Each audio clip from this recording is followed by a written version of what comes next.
Gente boa que gosta da comunicação correta, perfeita, que gosta do rádio, esse rádio centenário aqui no Brasil, que gosta das boas vozes, mas principalmente daquele papo que não deixa a gente desligar o rádio, que não deixa a gente sair de perto, que se a gente vai para algum lugar porque tem que ir, leva o rádio junto. Hoje é um dia desses.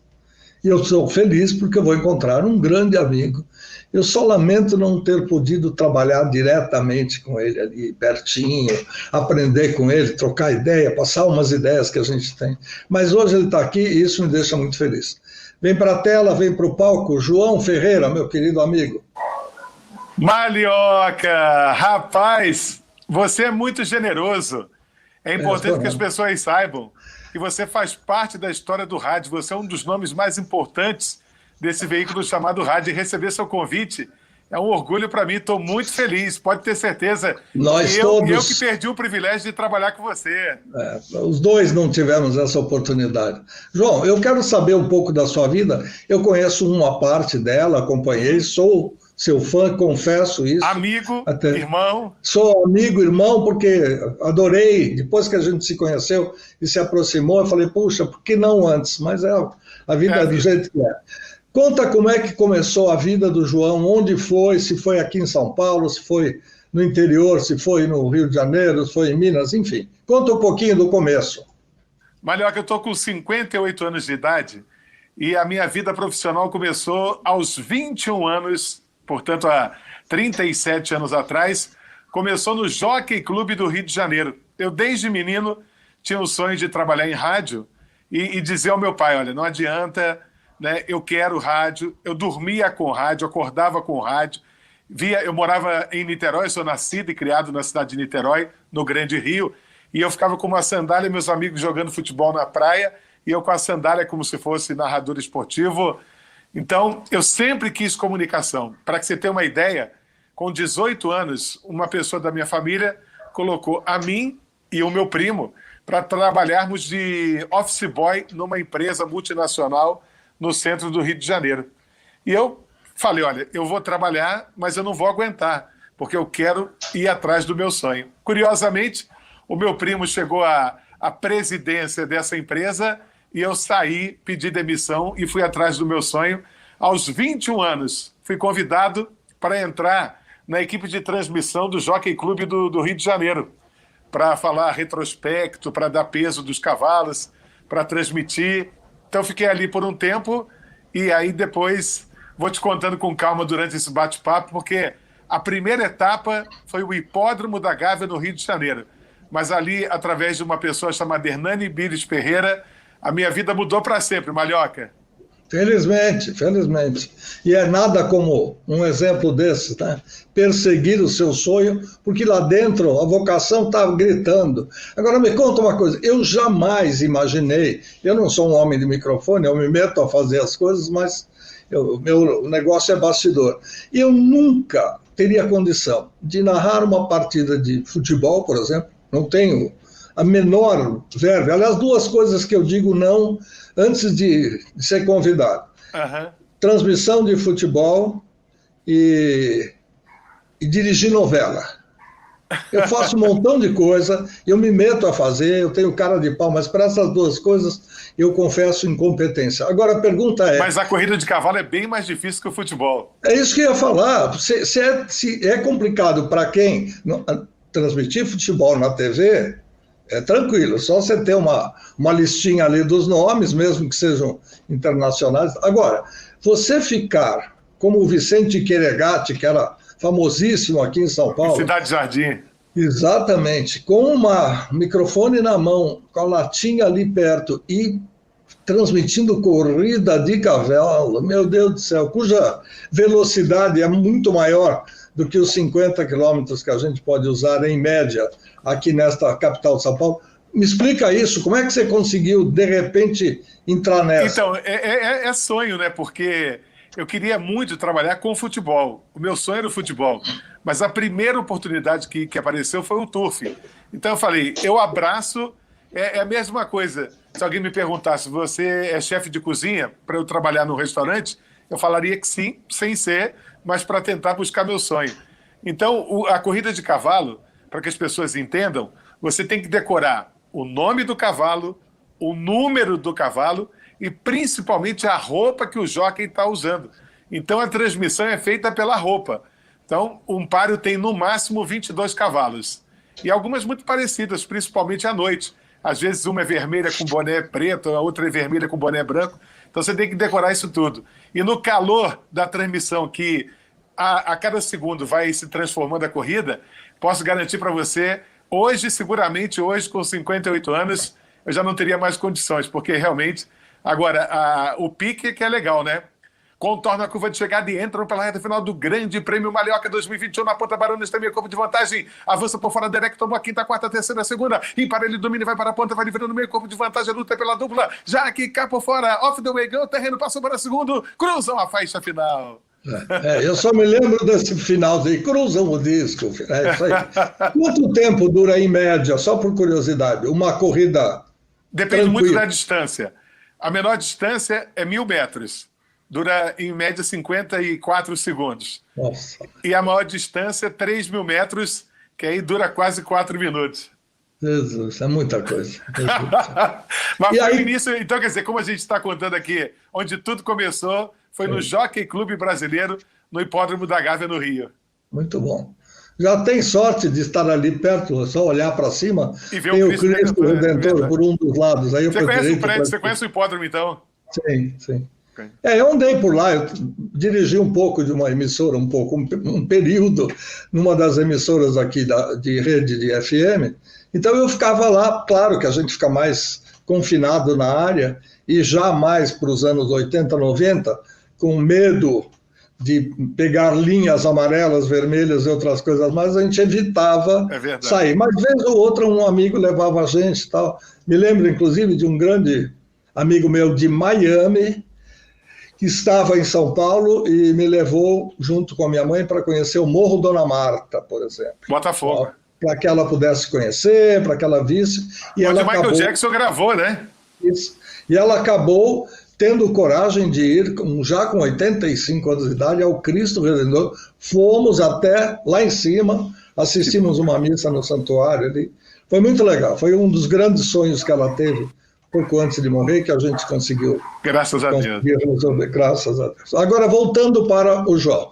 Daí a sua transferência para... Foi para o futebol ou foi para outra coisa? Então, aí eu vou te contar alguns momentos assim, que foi Deus que colocou algumas pessoas no meu caminho, né?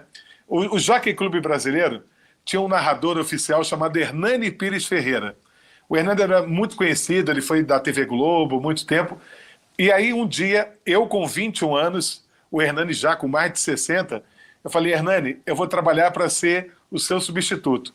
Aí um dia, Mallorca, ele me chamou, quando terminou a corrida, ele falou, não vai embora que eu quero jantar com você. Aí nós fomos jantar num bar ali na Lagoa, chamado Bar Lagoa, ao lado da faculdade da cidade. Ele falou, olha, você vai me prometer que você vai pedir demissão, porque você tem muito talento, o Jockey Clube é pequeno demais para uma pessoa tão jovem com tanto talento.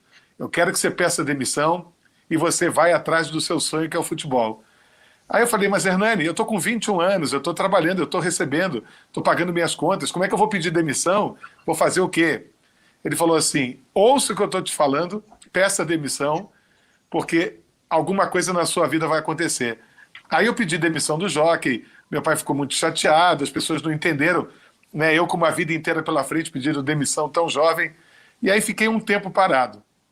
Até que um radialista do Rio abriu um curso de radiojornalismo esportivo. O nome dele é Áureo Ameno. E eu estudava na faculdade Hélio Alonso de comunicação e a gente recebeu a comunicação desse curso extracurricular. Aí eu decidi me inscrever. E o aluno que fosse considerado o melhor desse curso extracurricular de radiojornalismo esportivo seria escolhido para um estágio na Rádio Carioca, que pertence ao grupo da Rádio América aqui de São Paulo. E para minha felicidade, no ano de 1986, eu fiz esse curso no início do ano e em março eu ganhei a bolsa na Rádio Carioca do Rio como o melhor desse curso. Então, foi a primeira coisa assim que começou a mudar a minha vida, foi o Hernani me pedindo para sair do jockey, aparecendo esse curso do Áureo Ameno e eu sendo escolhido como o melhor desse curso em março de 86. Incrível que você diz que quer substituir o rapaz, o senhor, que é o seu mestre, de Hernani repente ele Ferreira. fala, tudo bem, ótimo, então pede demissão. Você fala, poxa, como assim? Tem alguém para ficar no seu lugar em vez de ser o que eu estou sonhando? Aí ele abre uma porta sem querer, porque ele já está sacando como a coisa está para acontecer e dá sorte, né? É porque Muito muita bom. gente poderia interpretar de uma outra maneira. Não, ele não quer ter sombra, então ele já quer se livrar de você. Mas eu via nos olhos dele o carinho de quem queria realmente o meu bem. Tanto é que depois, tudo que aconteceu na minha vida, ele tinha um orgulho que você não imagina. Ele falava para as pessoas, ó, ele chegou por minha causa. Eu que falei para ele, É sai isso do aí. jockey. Vira Né? o padrinhão, né? É legal. Já é falecido. E aí, em 86, em março de 86, eu entrei então como estagiário na Rádio Carioca do Rio. Foi a minha primeira experiência, então, o meu primeiro contato com o futebol. Estamos falando de AM, obviamente. De AM, É isso? é. Isso. Você chegou a trabalhar na Rádio América, não? Em São Paulo, É isso. eu diria que sim e não. Na verdade, eu trabalhei na Rede LC, Uhum. como criador e produtor da área de marketing, e a Rádio América era uma das emissoras que eles trabalhavam, mas diretamente lá eu ia, frequentava, criei algumas coisas, até uma revistinha que era feita na gráfica lá dos padres para poder utilizar na rádio com letras de música, tudo isso para dar suporte à programação, mas diretamente não. É, porque essa Rádio Carioca, ela pertencia, era do grupo da Rádio América, aqui das Paulinas, né? Sim, Editoras Paulinas. exatamente. Aí eu fiquei na Rádio Carioca fazendo estágio como repórter esportivo. E eu sou muito bom para guardar a data, então eu vou colocando assim nessa ordem Ótimo. cronológica, né? Quando chegou em dezembro de 86, aí esse foi o primeiro grande encontro casual que ajudou a mudar a minha história. Porque você que morou no Rio de Janeiro, você conhece ali o cruzamento no centro da cidade da Avenida Rio Branco com a Presidente Vargas. É Sim. muito movimentado. Seria como Ipiranga com São João, guardadas as proporções. Né? E aconteceu de um amigo meu chamado Demário Toguió, que era um grande jornalista do Jornal do Brasil, já falecido, esbarrar no coordenador de esportes da Rádio Globo. Esbarrou, por acaso, na rua. E naquela época não existia celular, não existia trim, nada. E aí o Aldemário falou, Pedro, onde você vai nessa pressa? Nem me viu, quase me derrubou. Aí o Pedro Costa falou, rapaz, eu tenho que arrumar alguém para fazer férias na Rádio Globo a partir de amanhã, porque hoje é o último dia do Heraldo e do Denis, e amanhã eu já preciso ter alguém cobrindo as eleições do Flamengo. Aí o Aldemário falou para ele, ó, tem um menino que é bem jovem, mas que é muito interessado, que está sempre na sede da CBF, que eu acho que, de repente, pode ser a pessoa que você está procurando. Aí o Pedro Costa falou, Aldemário, são 7 da noite. Se você conseguir encontrá-lo ainda hoje, né, você fala para ele passar lá, porque ele me procura na Rádio Globo e já tem que começar amanhã. Agora, você imagina, Malhoca, hoje com celular, com WhatsApp, com rede social é fácil. Você imagina naquela época. Então, o Aldemário Toguió colocou o mundo me procurando e enquanto eu não fui localizado, ele não sossegou para que eu fosse comunicado dessa oportunidade na Rádio Globo. Então, foi mais uma pessoa, assim, no livro das pessoas que mudaram a minha história, tem o Hernani e tem também, seguramente, o Aldemário Toguió. Né? São os anjos. Os dois já falecidos, mas que um dia, se Deus quiser, eu vou reencontrar. Aí, no dia 2 de dezembro de 86, eu fui até a Rádio Globo. Cheguei na Rádio Globo, fui procurar o Pedro Costa, Rádio Globo do Rio, lá na Rua do Russell, que você conheceu, né? Falei, Pedro Costa, meu nome é João Brasílio. Olha, João Brasílio. E eu fui indicado pelo Aldemário Toguió para te procurar aqui. Aí veio o primeiro problema. João Brasílio foi reprovado. Tinha que se encontrar um nome, porque o diretor da Globo falou que ninguém trabalharia lá com o nome de João Brasília. Aí surgiu aquela coisa, bota um nome artístico, bota um sobrenome, aí eu decidi colocar o sobrenome. Aí ficou João Ferreira. E aí ele falou para mim, olha, eu quero te fazer um pedido. Crie uma certeza. Se você fizer o melhor aqui, você vai deixar a porta aberta. Mas não leve para o seu coração nenhuma esperança de você ficar. Porque eu não tenho vaga, eu não tenho verba, o que eu preciso é de alguém para fazer férias. Então faça o melhor que você puder para deixar a semente plantada, mas saiba que são férias. E aí comecei no dia 2 de dezembro de 86, e ao contrário do que disse o Pedro Costa, eu fiquei lá 17 anos, Malhoca. Não, louco. Tudo isso de férias dos outros, não. Né? Porque no dia que terminaram as férias, que eu fui me despedir, né? São coisas que marcam muito a gente, eu falei assim, olha, muito obrigado, eu espero que você tenha gostado e estou à sua disposição. Aí ele falou assim, você acha que eu sou louco de deixar você embora para o mercado te pegar? Porque naquele período entre o Jockey e a Rádio Globo, e o curso, né? Entre o curso que eu fiz e o Jockey, eu fui pedir uma oportunidade na Rádio Tupi, do Rio de Janeiro, lá na Rua do Livramento. E eu fui recebido por uma pessoa que, em respeito à memória dele, que ele já é falecido, eu vou aqui declinar do nome, mas que me disse uma das coisas mais duras que eu já ouvi. Ele me perguntou se eu tinha um outro projeto de vida além do rádio, porque ele, pela experiência dele, não via nenhum futuro para mim na comunicação. Tô louco. Né? Depois até eu posso falar para você que provavelmente, como você viveu no Rio, pode até ter convivido com ele. Ele era o diretor da Rádio Tupi, né? Não só vivi lá ali um pouco no Rio, morei um pouco, mas aí morar em hotel não é a mesma coisa do que morar. Eu dirigi a Rádio Difusora durante um período, e quando Difusora Fluminense? Hã? A Difusora Fluminense? Não, aqui em São Paulo. Não, meu período de vida foi quase todo aqui. Mas nos anos 80, um pouco antes, eu estava como diretor da Rádio Difusora, e a Rádio Tupi de São Paulo já estava pré-falimentar.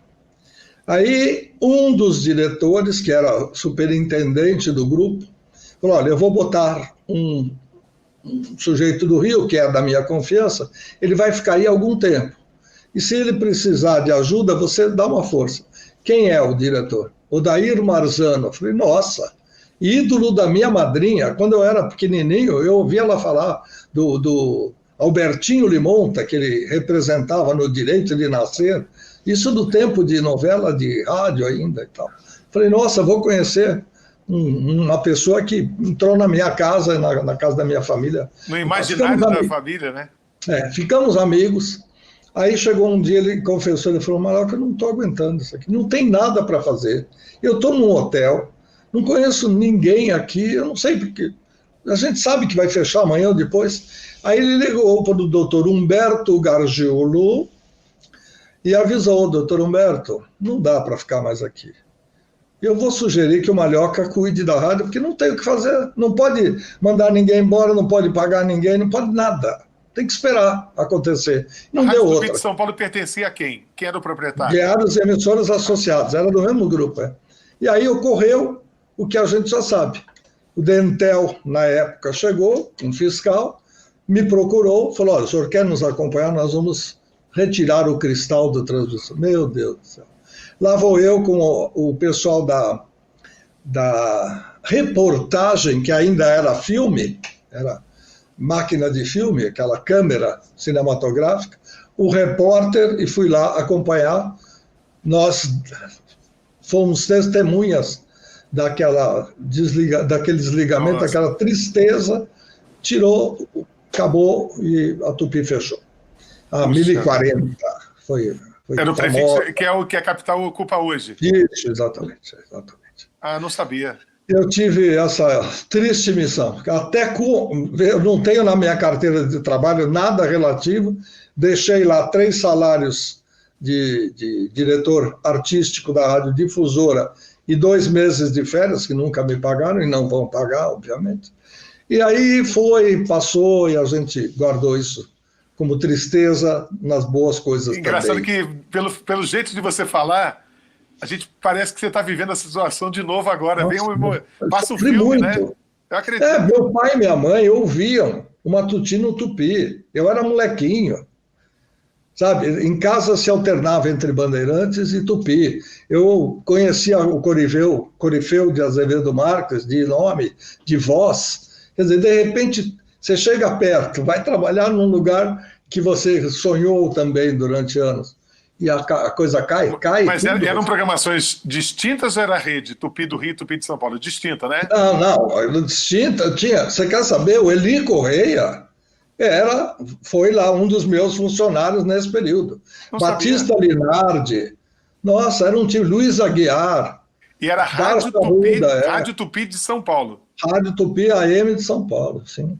Incrível. Porque hoje no Rio de Janeiro, com o fim da Rádio Globo, lamentavelmente, no AM, né? Hoje a Rádio Tupi é disparada a emissora mais ouvida, que continua com aquele rádio popular. Do grupo de diários emissoras associadas, e tinha Verdes Mares lá para cima, foi a única que se sustentou, né? Ficou algum tempo com o pessoal que era do grupo associado, ainda alguns remanescentes, né? Muitos morreram também. Mas, enfim, e aí, no fim das contas, eu acabei saindo do grupo também e me demiti porque, primeiro que eu não tinha dinheiro para pagar absolutamente nada, nenhuma conta, né? Então, eu preferia que o dinheiro que entrasse, o pouco, pagasse os funcionários do que ficar um diretor lá que não consegue fazer nada. Não pode criar... E onde era a sede da Rádio Tupi de São Paulo? Na Alfonso Bovero, 52, Sumaré, nos altos... E tinha também, eu esqueci de dizer, Barros de Alencar de manhã, que era um sucesso. O Barros trabalhou na Tupi? Anos a fio, anos. Foi um dos grandes nomes. Tinha muito mais gente que eu citei de passagem aí. José Gil Avilé, que era um famoso repórter policial, que faleceu exatamente num período, pouquinho antes dos anos 80, um pouco antes de fechar a emissora, ele foi internado e aí veio uma ligação. O grupo estava em greve, o sindicato tinha entrado lá na porta, retirado todo mundo, e aí, como não tinha o que fazer, o seu Arnaldo Gaeta foi lá tomar conta da Rádio Tupi, operar, e eu fiquei na operação da Rádio Difusora tocando música, só disco atrás de disco. Trocar LP não era difícil, e eu fui fazendo.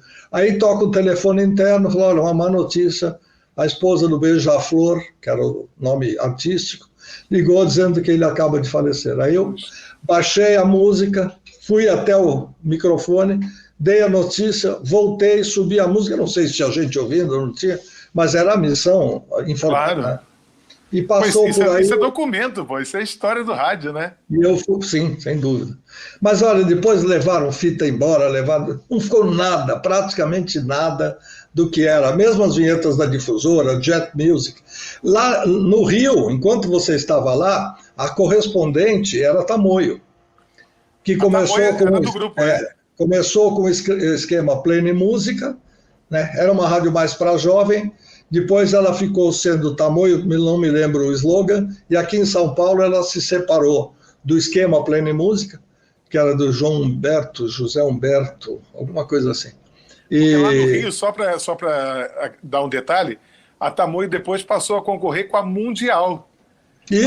A Rádio Tupi brigava com a Globo e a Tamoio brigava com a Mundial, e era uma frequência do lado da outra.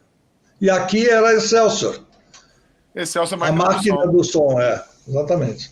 Eram as duas, Difusora e Excelsior, sendo que a Rádio Difusora primava mais pelo soul music, pela música de uma batida mais negra, vamos dizer assim, e mais black music, e a Rádio Excelsior, a máquina do som, era mais europeia. Ela tocava música italiana, música francesa, música espanhola, música inglesa da Inglaterra, inglesa americana também, mas ela tinha uma tendência a ir mais para o lado romântico. E os grandes lançamentos daquela época foram feitos entre essas duas emissoras, uma de um lado e outra do outro. Mas a gente não está aqui para contar a história história sua é um prazer ouvir, estou aqui bebendo essa história. É legal, né? Mas eu não quero perder o tempo não, porque já daqui a pouco a gente fala, nossa, já acabou, já foram 25 minutos de programa, e nós estamos contando histórias que não são as do João. Eu quero ouvir Então, eu estava contando, eu abri um parênteses para dizer que entre o Jockey e o curso de rádio esportivo que mudou minha vida, houve uma pessoa na Rádio Tupi do Rio que me sugeriu que buscasse um outro caminho, né? Mas eu guardo do coração, essa pessoa depois me pediu desculpas, falou que a gente erra e tudo, e eu perdoei, vida seguiu normalmente. Mas eu fiquei com aquele comentário do Pedro Costa, né? Eu não vou perder a chance de ter um profissional como você, e eu fiquei na Rádio Globo 17 anos. Só que há um profissional muito conhecido do Rio de Janeiro, que eu acredito que, como esse projeto seu seja em nível nacional, muita gente, quando eu falar o nome dele aqui, muita gente vai saber quem é. Chama-se o Apolinho Washington Rodrigues. Hoje, né, apresentador da Rádio Tupi do Rio e comentarista, foi técnico do Flamengo. Ele teve uma ideia, ele teve uma sacada que fez com que eu me transformasse num dos nomes mais populares do rádio do Rio. Ele achava que João Ferreira era um nome muito comum. Um dia ele falou, João Ferreira, olha, pega a lista telefônica, vê quanto João tem, quanto Ferreira tem.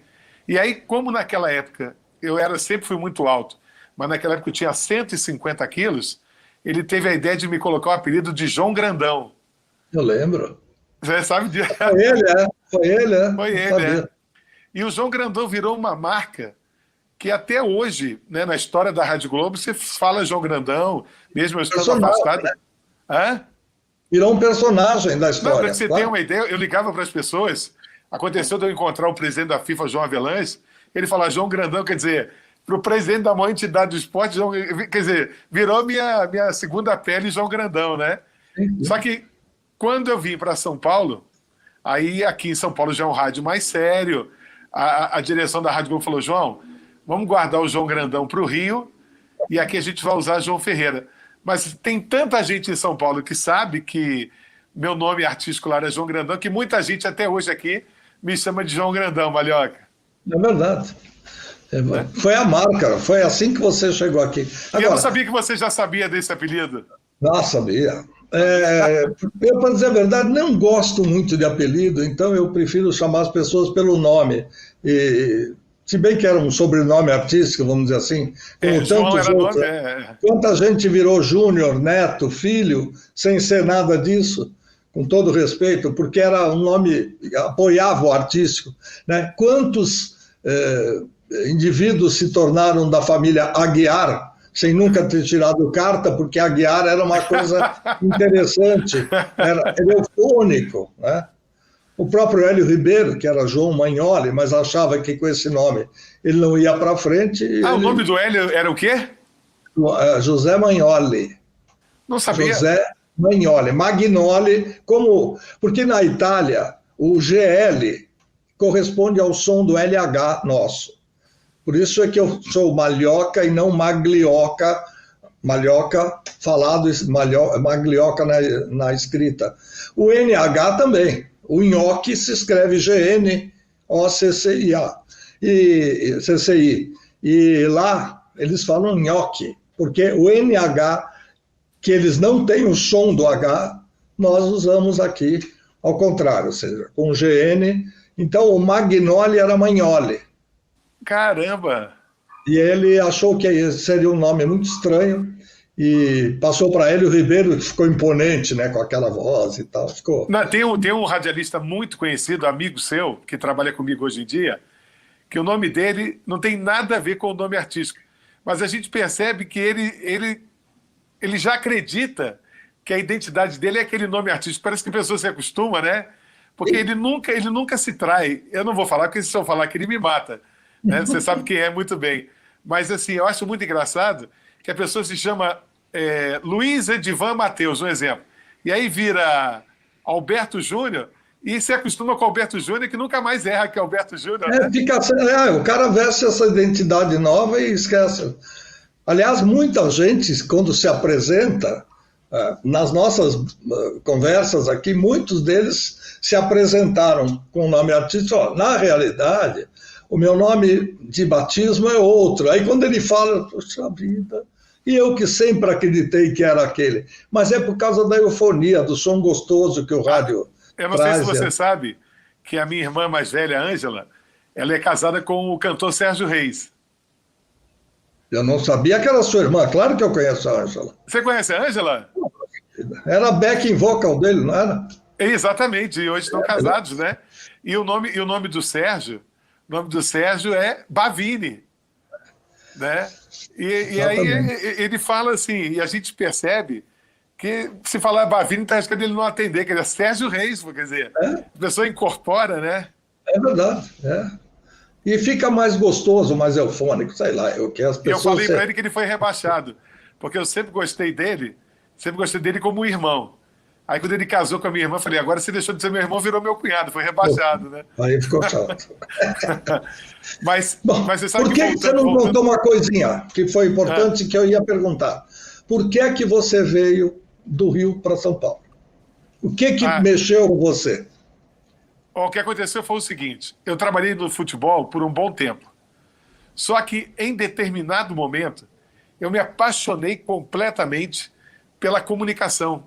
Eu tive o orgulho, né, e vou carregar isso para o resto da vida, de ter trabalhado, acredito que com 80% dos maiores comunicadores da minha época.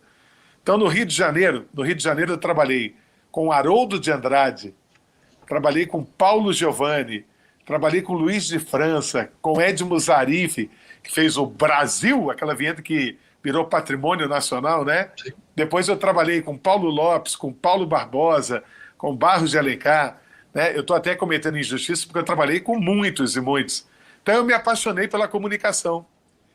E aí procurei a direção artística da Rádio Globo do Rio e falei assim, eu gostaria de ter uma oportunidade de sair do esporte para ir para o artístico. Eu gostaria de ser apresentador. E aí o diretor da época falou assim, João, a gente hoje não pode abrir mão de você no esporte. Você é uma das marcas mais populares que a Rádio Globo tem. Fala João Grandão, todo mundo, qualquer pessoa sabe quem é João Grandão, porque a Rádio Globo, em cada 10 rádios, 9 ouviam a Rádio Globo, no auge da Rádio Globo, né? Então ele falou, sinto muito, mas eu não posso abrir mão.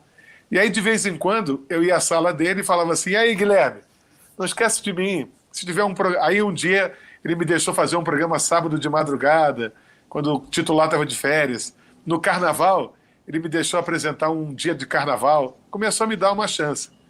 Aí um dia eu passei na sala dele, e no momento que eu estava na sala dele, Malhoca, no momento exato, que é um outro momento daqueles assim que Deus proporcionou que isso acontecesse, tocou o telefone e era um diretor da Rádio Globo de São Paulo, chamado Jaime Azulay. Você conheceu? Sim, Jaime Azulay. E o Jaime Azulay falou assim, Guilherme, eu estou com um problema. O Paulo Lopes vai sair de férias e eu não tenho ninguém para fazer as férias do Paulo Lopes. Você tem alguém no Rio de Janeiro aí que possa mandar para cá? E eu estava em pé, na frente do Guilherme, em pé. Aí ele falou assim, você quer ser comunicador? Eu falei, quero. Então vai na sua casa, faz uma bolsa e você vai para São Paulo fazer as férias do Paulo Lopes. E eu fiquei ao mesmo tempo empolgado, mas ao mesmo tempo assustado, porque eu queria ser comunicador no Rio, onde eu já tinha um nome. Né? Como é que eu ia chegar numa cidade que ninguém nunca tinha ouvido falar em mim? Aí cheguei, e aí passei uma semana com o Paulo Lopes, convivendo com o Paulo Lopes. Ele fazia um programa de 8 ao meio-dia. E quando eu percebi, Malhoca, o que era o programa do Paulo Lopes tinha uma audiência de 400 mil ouvintes por minuto, era a maior audiência do rádio, tinha uma oração que parava São Paulo. Eu fiquei consciente, eu tive a autocrítica de ver que eu não estava preparado. Seria a destruição total do meu projeto de ser comunicador. E fui e falei, Deus, seja o que Deus quiser, eu já estou aqui, já estou hospedado aqui no Hotel Dourado, vou ter que ficar. Mas eu sei que acabou meu sonho de ser comunicador. Aí quando chegou na segunda-feira, que seria meu primeiro dia, entra no estúdio o Paulo Lopes para fazer o programa. Aí ele disse que o irmão dele tinha tido um infarto, que em função do irmão infartar e estar hospitalizado, ele tinha transferido as férias. Não iria mais tirar férias. Olha. Então, aquilo ali foi mais uma vez o dedo de Deus, porque eu tinha consciência, eu nunca tinha sido comunicador na vida. Nunca. Como é que eu ia estrear num programa que era a maior audiência do rádio de São Paulo para 400 mil pessoas? Então, só que eu caí nas graças do Paulo Lopes, ele se tornou uma pessoa muito querida, e toda vez que ele saía, ele falava, eu quero que venha o João. E aí eu comecei a vir para São Paulo. O Paulo Lopes tirava uma semana, eu vinha, tirava um feriado, eu vinha. E aí comecei a me apaixonar pela cidade, me apaixonar. Quando foi no ano de 2000 e... Não, no dia da morte dos Mamonas. Os Mamonas morreram no dia 2 de março de 96. 2 de março. Foi o dia que me chamaram para vir em definitivo para cá. Eu cheguei, fui para a Rádio Globo, fazia um programa às 4 da manhã e nunca mais saí de São Paulo. E confesso a você que o Rio já me sinalizou algumas vezes com a possibilidade de voltar, mas eu sou apaixonado por São Paulo. Meu lugar eu acho que é aqui. Não deixaremos. Agora você já tem aqui a carteirinha de São Paulo, tem aí o título a tatuagem, né? Já tem etiqueta, já tem o móveis e utensílios, já tem a identificação, não pode mais. Fica por então, aqui. Então, assim, momentos que eu digo que resumem muito a minha história. O Hernani Pires Ferreira me convencer a pedir demissão do jockey. O Pedro Costa esbarrar com o Demário Togliano no centro da cidade do Rio, no momento que ele tinha que escolher alguém. Se eles não esbarrassem, hoje a gente não estaria aqui agora conversando, provavelmente. Depois eu tá na sala do Guilherme de Souza, no momento que toca o telefone ao Jaime Azulay, perguntando se tinha alguém. Então, são coisas assim que só Deus, né? Eu sou muito devoto de Nossa Senhora, tenho um altar e estou todo dia me dobrando e agradecendo a ela. Mas é isso mesmo. A gente tem que agradecer, ao acordar já tem que agradecer a benesse de estar vivo, né? A oportunidade de mais um dia, e tem que honrar esse dia da melhor forma possível sempre. E aí fiquei na Rádio Globo de São Paulo, fiquei até 2003 na Rádio Globo de São Paulo. No ano de 2003 eu saí, e aí passei pela Rádio América, muito pouco tempo, porque lamentavelmente logo depois que eu cheguei à Rádio América, os padres acabaram com a rádio, transformaram numa rádio universitária, aí voltei a ficar fora do rádio. Fui depois para a Record, fiquei na Record até 2011 na Record, passei pela Gazeta, passei pela Super Rádio, pela Iguatemi, e já estou há 2 anos com o programa Tamo Junto, que graças a Deus é a maior audiência do rádio de manhã aqui em São Paulo, na Rádio Capital, Malhoca. E agora com vídeo você pode acompanhar Verdade. O João e o time todo. Eu toda manhã dou uma eu vi picadinha. Que você, de vez em quando, você manda mensagem, eu fico todo feliz. Só para dar um alôzinho, porque em seguida vem um horário de gravação ou de produção. Mas eu posso te falar uma coisa? Por favor. Eu estou acostumado com a televisão por causa lá da farmácia, né? Sim. Então você acostuma com a televisão.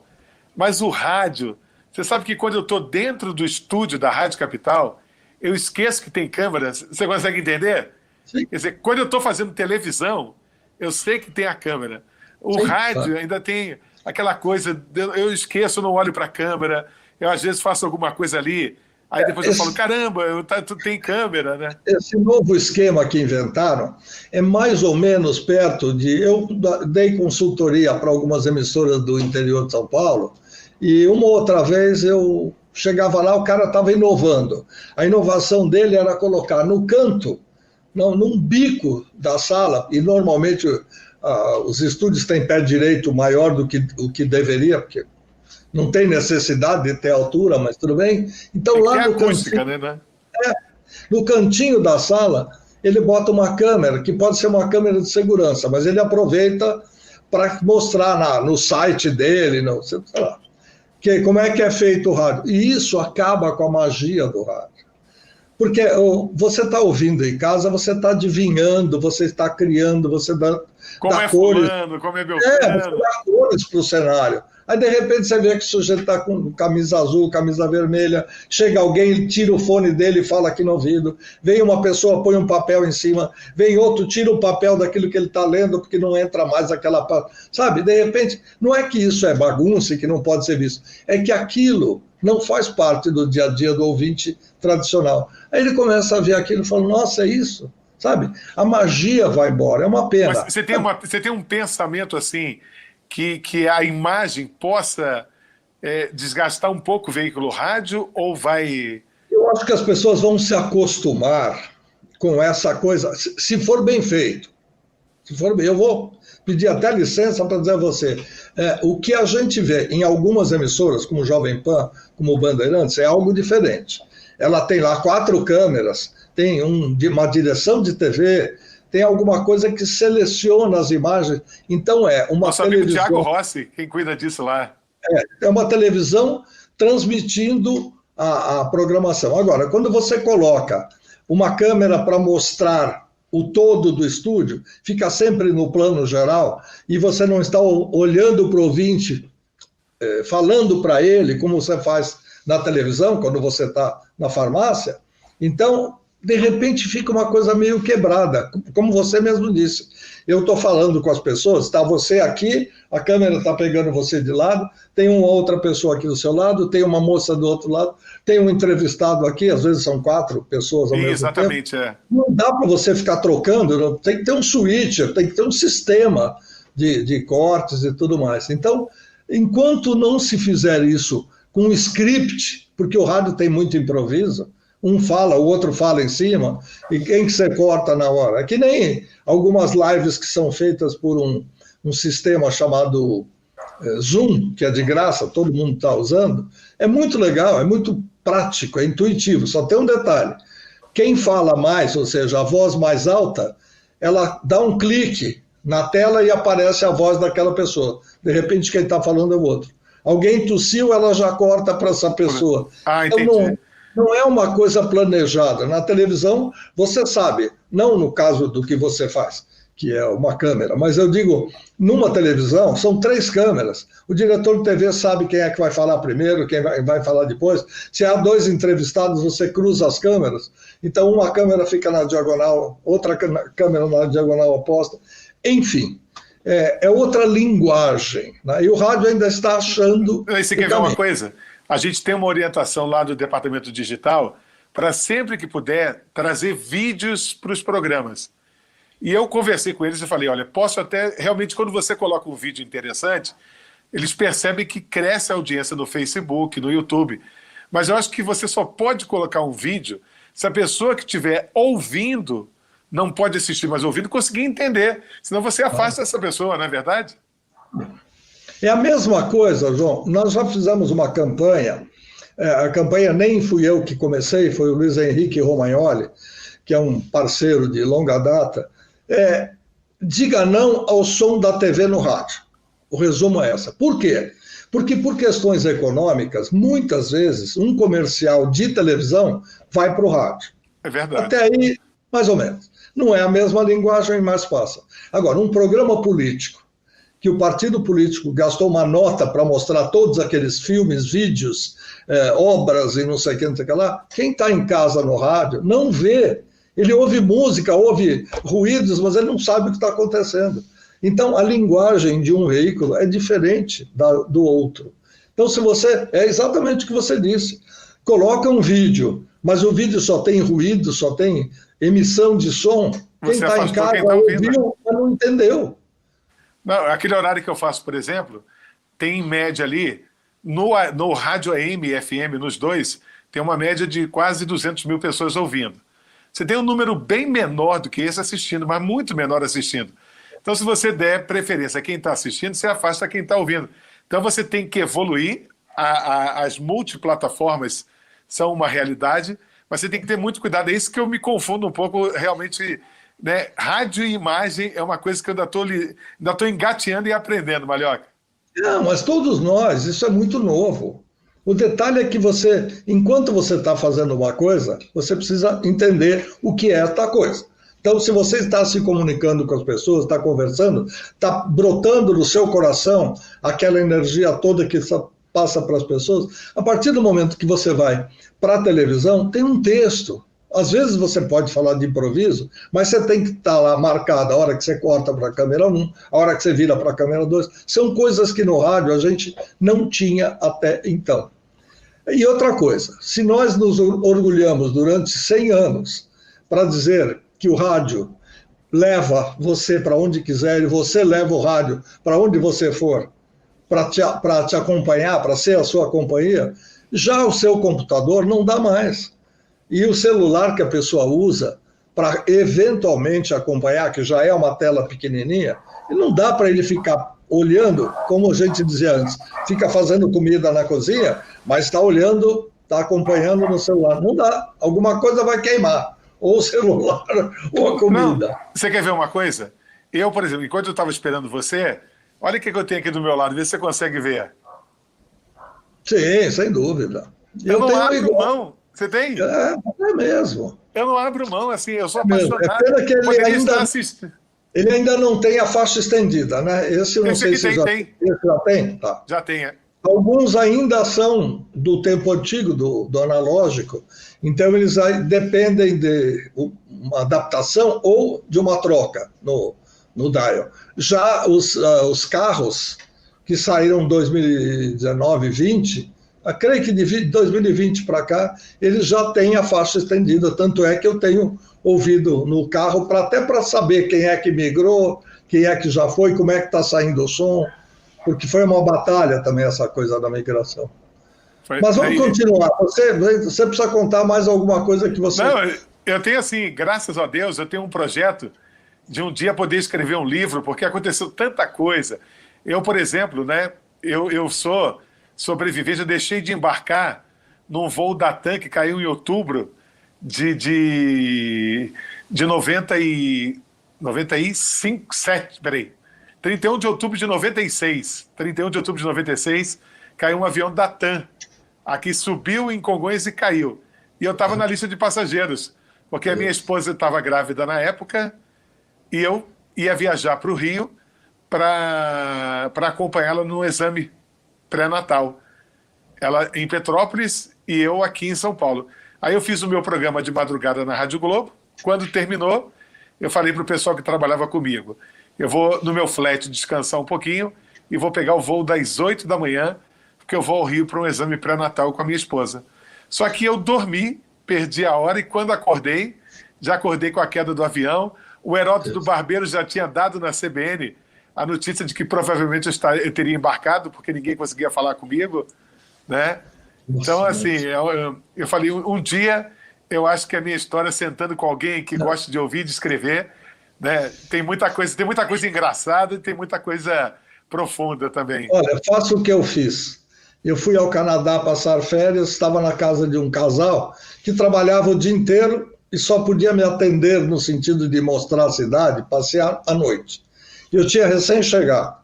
Eu falei, olha, me empresta um computador, até foi providencial. Vamos fazer o seguinte, eu vou criar aqui um perfil só para você. Aí você não precisa entrar pelo meu, não precisa da minha senha e tal. Você só entra no seu, você só vai usar o que você escrever. Eu falei, Bárbara, vamos lá. Me ensina a usar aqui o Apple, porque eu estou acostumado com o Microsoft e tal. Bom, aprendi. Aí cheguei uma hora e falei, o que eu vou fazer? Eu não sei, não vou ficar lendo aqui, porque eu não vim aqui viajar tudo isso para ler. Eu vou escrever alguma coisa. E aí comecei a falar, deixa eu contar a minha vida. E comecei a botar itens, onde eu trabalhei, o que eu fiz tal. Quando eu olhei, tinha uns 10 ou 12 itens, falei, puxa, isso é o prefácio de um livro? Ou melhor, isso é o índice do livro. Aí fui desenvolvendo cada um deles e vim com um livro escrito. Não, então, aproveite o tempo que você tiver, se não aqui, porque a sua vida é corrida, mas quando você estiver num fim de semana, no sítio ou em algum lugar, em vez de só descansar, dá uma rabiscada, aproveita no computador, porque isso é importante. Ó, você quer ver? Eu te contei aqui um pouco da minha trajetória, né? O menino que chegou no Jockey até hoje na capital. Mas ao longo da minha carreira aconteceu muita coisa marcante. Eu, como repórter esportivo, entrei em campo antes do jogo acabar, tive que sair protegido pelo policiamento, fiquei preso num box do banheiro de um hotel em Itaperuna, né? Eu fiz um show aqui em São Paulo, o Amado Batista fez um show e ele soube que eu estava recém-chegado a São Paulo e que eu estava fazendo a minha vida, dormia no colchonete, morava naquele prédio ao lado da Rádio Globo, ali na Rua das Palmeiras, sabe qual é? Aquele prédio colado com a Rádio Globo. Eu trabalhei ali na Excelsior. Então é aquele prédio do lado ali, o Minister. Sim, né? Claro. E o Amado Onde Batista falou... na Rádio Excelsior. O Amado Batista falou, João, eu vou fazer um show e eu quero te dar boa parte da renda para você poder comprar algumas coisas para sua casa. Compra uma cama, compra uma televisão, um sofá, um micro-ondas.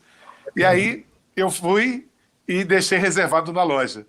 Fomos fazer o show numa casa chamada Gigantão, no bairro de Sapopemba, zona leste de São Paulo. Sabe o que aconteceu?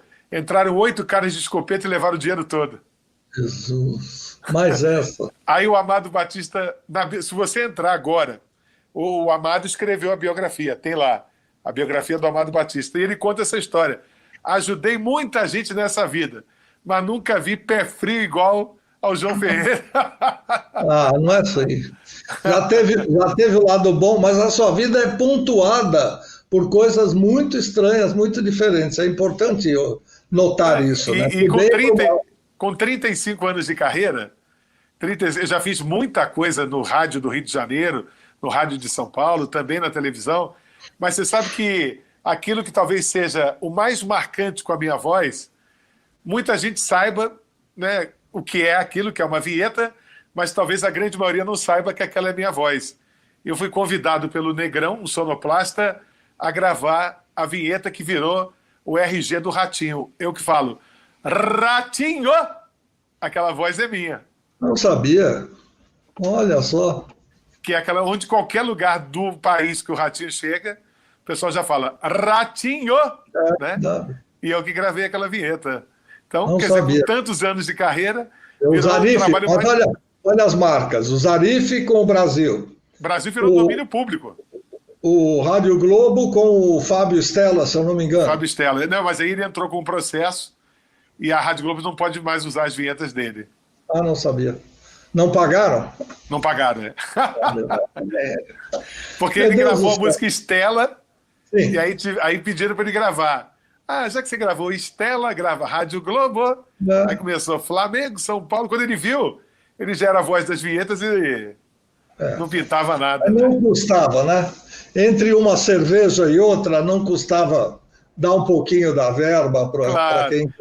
Até porque para ele seria prazeroso estar ouvindo esse trabalho, né? E sossegado, porque afinal de contas não foi em vão. Quer dizer, os outros ganharam dinheiro em cima dele. No rádio tem muitas dessas histórias. Mas eu, por exemplo, assim, uma vez eu fui com o time do Vasco da Gama. O Vasco foi jogado numa cidade no interior do Piauí. Né? O Piauí é um dos estados mais pobres do país, né?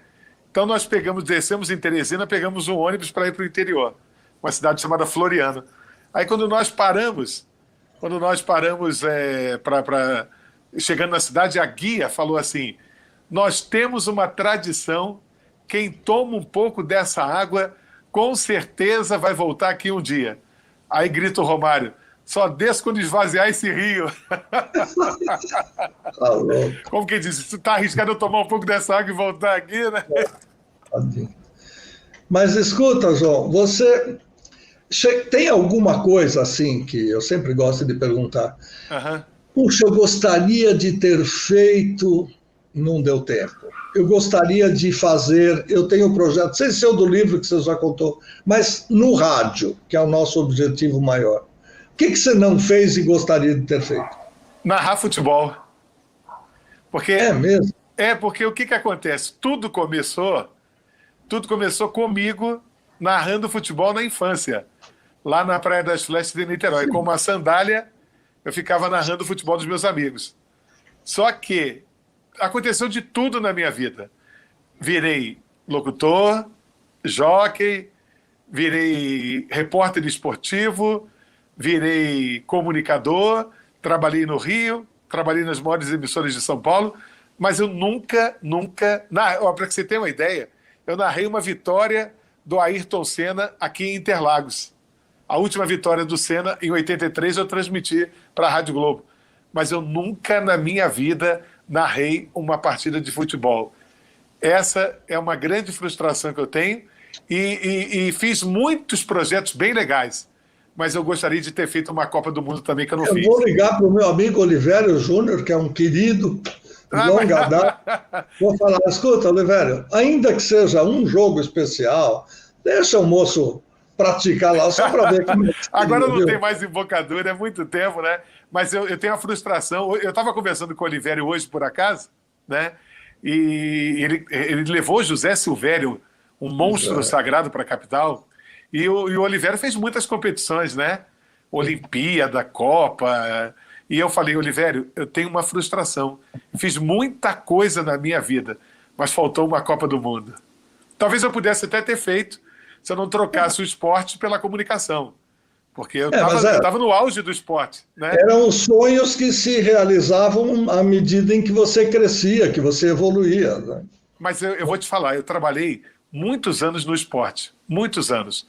É apaixonante. O esporte envolve emoção, né? É muito legal viajar, mas comunicar, ali, né, você abrir o microfone e saber que as pessoas estão ali por sua causa, querendo te ouvir, às vezes concordando, discordando, te amando, odiando, você passa a fazer parte da vida delas, é muito legal. Pode ser que, largando o esporte, eu tenha perdido a chance da Copa do Mundo, mas eu não me arrependo de nada, sou muito feliz como comunicador e me sinto realizado de ser, embora não concorde, tido como um nome que fez história no rádio, me deixa muito feliz. Olha, o substrato do rádio é o que você faz. Tocar música faz parte. Eu sempre disse, quando eu entrava em alguma emissora, para começar um trabalho, eu diria, olha, se essa emissora for jornalística, a fotografia do jornal, com uma pequena legenda, é a música no rádio. Porque o importante é a notícia. Agora, se for uma rádio musical, tudo bem, eu dirigi várias delas até certo sucesso. Agora, o vitrolão em si não tem futuro. Até porque qualquer um de nós pode fazer quantas emissoras quiser de casa. Você quer falar no rádio? Ok, cria uma rádio web, toca os discos que você quer ouvir, que nem sempre serão um sucesso no ouvido dos outros, porque cada um tem um gosto musical, cada um tem uma seleção musical de preferência. Agora, a comunicação, essa não morre. Porque quando uma pessoa está do lado de cá, em casa, carente, necessitada, precisando de uma orientação, precisando de uma palavra amiga, é só isso, é a comunicação. Por isso é que eu digo, o substrato do rádio é a palavra. É um homem, é uma mulher, é alguém através do microfone dizendo para a pessoa o que ela precisa fazer. Quantas vezes isso salva vidas, ajuda as pessoas a se entenderem, a se resolverem.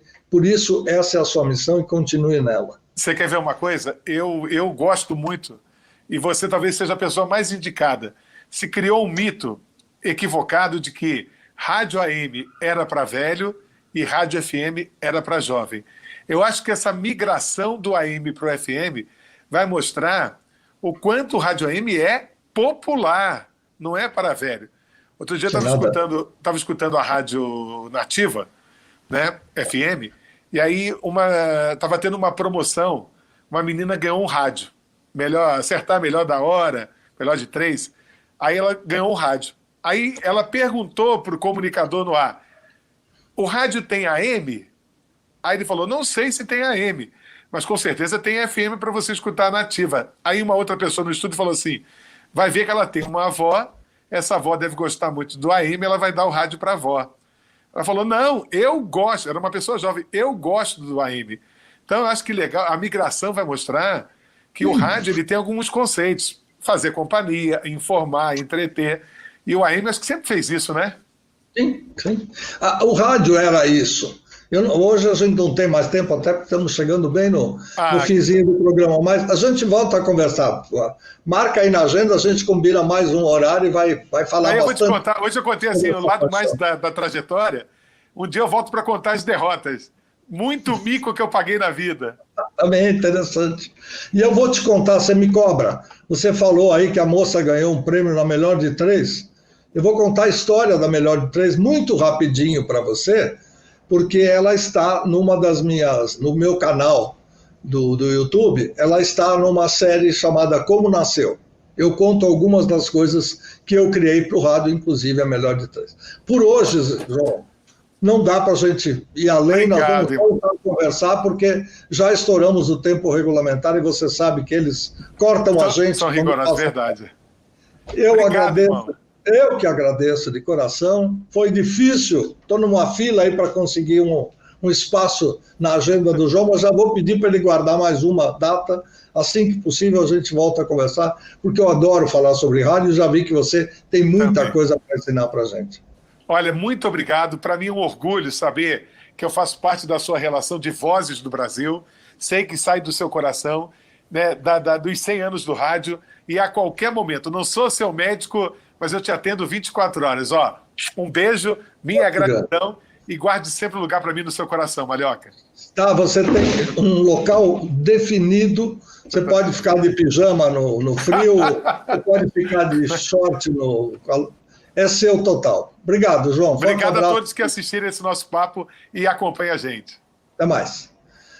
Esse foi o nosso João Ferreira, que se confessou João Grandão no começo da sua carreira. Como nós já passamos do horário, ele vai voltar para contar mais histórias. Por enquanto, muito obrigado pela sua atenção. No podcast ou no canal do YouTube, a gente está sempre juntos. E a semana que vem tem mais. Até lá.